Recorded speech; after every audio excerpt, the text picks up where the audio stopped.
Today's morning coffee vinyl side. Carl Dobkins Jr., Carl Dobkins Jr., 1959. This 1959 UK pressing of Carl Dobkins Jr.'s first and only LP, as far as I can tell, came from sessions he did for Decca Records after one of his early singles was shopped to them by a promoter. The sessions produced a couple of hits released as singles, including My Heart is an Open Book and the Dobkins penned If You Don't Want My Lovin', both of which appear here, and he'd record and release a few more into the early 60s, but he appears to have quickly dropped out and become a nostalgia act, a fate common to many of the early white rock and roll and rockabilly artists after the British invasion. As a nostalgia act, he continued to perform for decades and is celebrated as an early rock and pop vocal artist. All in all, it looks like he lived a pretty good life until his passing in the year 2020 at the age of 79. There's an innocence here, particularly when you consider that Carl was still a kid, 18 or 19 when he recorded this.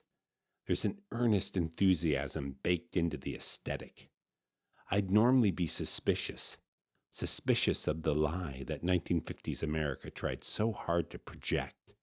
But I acknowledge that even under the umbrella of that larger cultural lie, the manicured idea that everything was perfect, there did indeed exist people living in the truth of its ideals.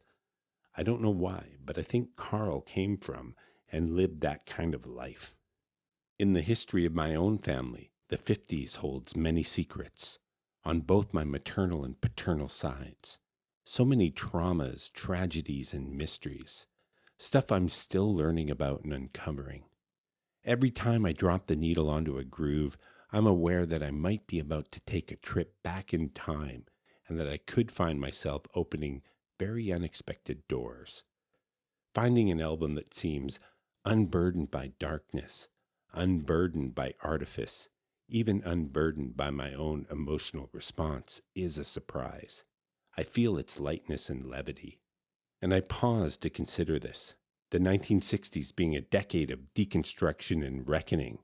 What if you lived the 50s ideal? What if the lie was actually your lived truth? The 60s would have been absolutely confounding. Can you imagine? They would have been your twilight zone. I don't doubt the authenticity of Dobkins' experience, just its sustainability outside the bubble of the 50s. That's why I think he encased himself in the protective wrapping of nostalgia.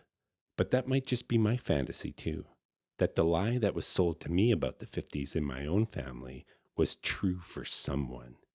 Yet despite the dark musings, I still walk away from this feeling lighter than air.